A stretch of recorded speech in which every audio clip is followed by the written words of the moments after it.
Assalamualaikum warahmatullahi wabarakatuh. Perkenalkan, nama saya Virgi Viola Alviolita dari kelas 12 MIPA 1.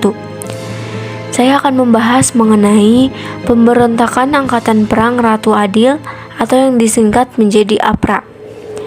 Di sebelah kanan saya ada lambang Angkatan Perang Ratu Adil. Di sebelah kiri saya ada bendera Angkatan Perang Ratu Adil.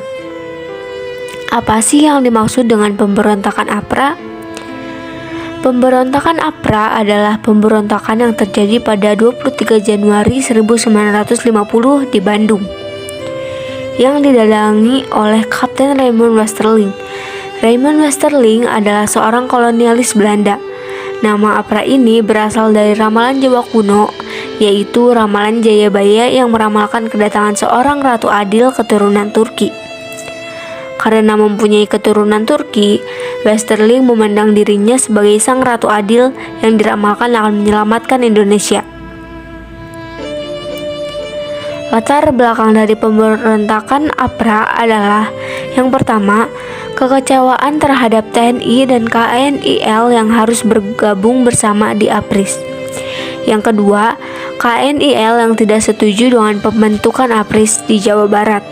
Yang ketiga, tuntutan APRA agar pasukannya menjadi tentara di negara Pasundan ditolak oleh pemerintahan Jawa Barat.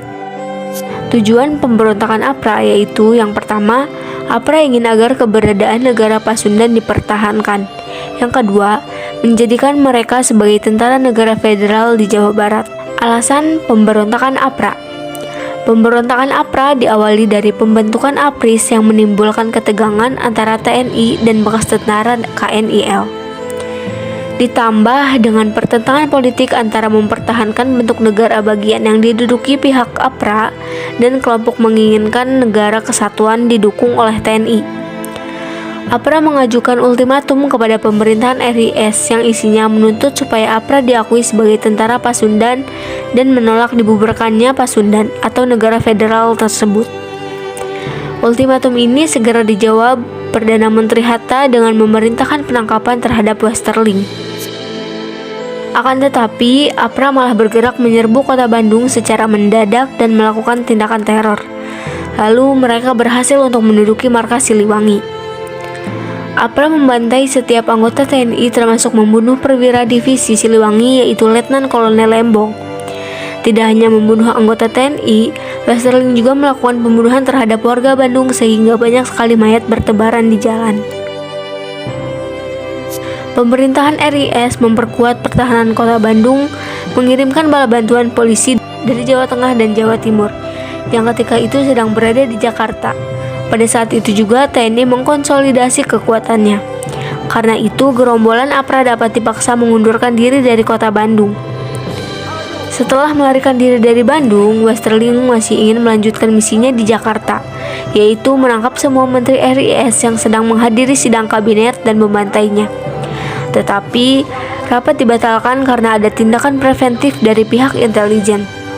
Setelah diusut, ternyata otak dari pemberontakan ini adalah Sultan Hamid II yang kemudian berhasil ditangkap pada tanggal 4 April 1950.